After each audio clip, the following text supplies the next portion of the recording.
नाजरीन अस्सलाम वालेकुम। इस वीडियो लेक्चर में हम गुफ्तगू करेंगे जदीद मरसिया के हवाले से।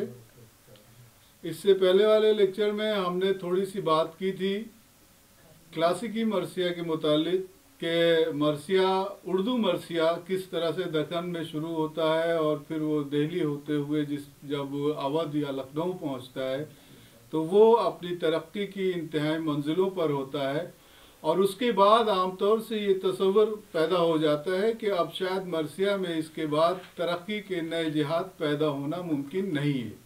और ये बात बड़ी हद तक दुरुस्त भी है, क्योंकि अनीस और दबीर ने इस सिन्फ को जिस मकाम पे पहुंचा दिया था उसके बाद बहुत कम इम्कान था कि कोई नया मरसिया निगार इसे किसी नई फ़नी जिहत से मुतारिफ करवाए।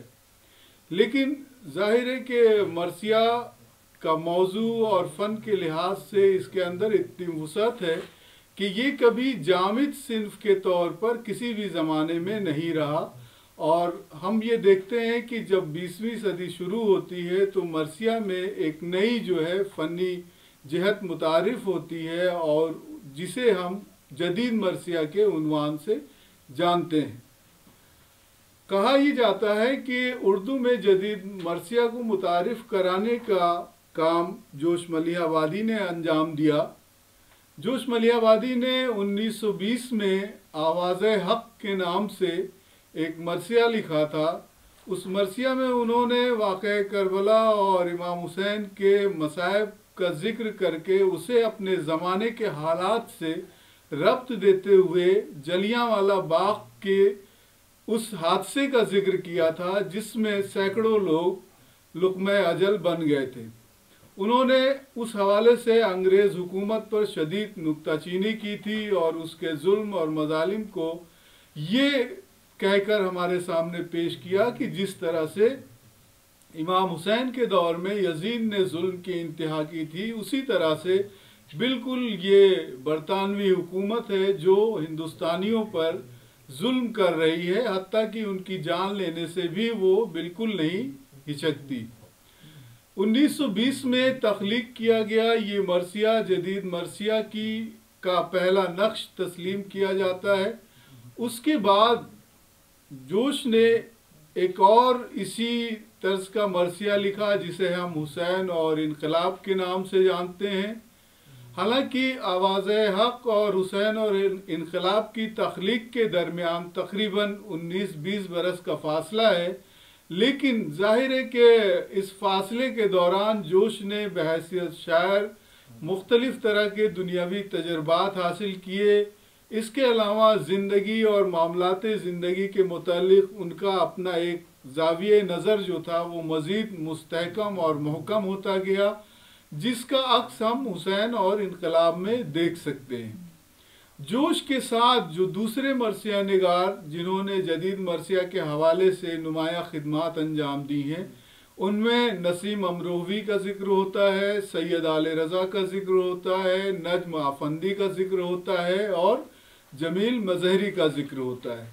ये तमाम शायर जदीद मरसिया के मेमार तस्वर किए जाते हैं और नाक़िदीन का ये मानना है कि इन्हीं मरसिया निगारों ने वो बुनियाद रखी जिस पर जदीद मरसिया की इमारत तामीर हुई। और चूँकि 1947 में इस मुल्क के दो हिस्से हो गए तो शेर व अदब से ताल्लुक़ रखने वाले लोग भी दो खानों में बट गए।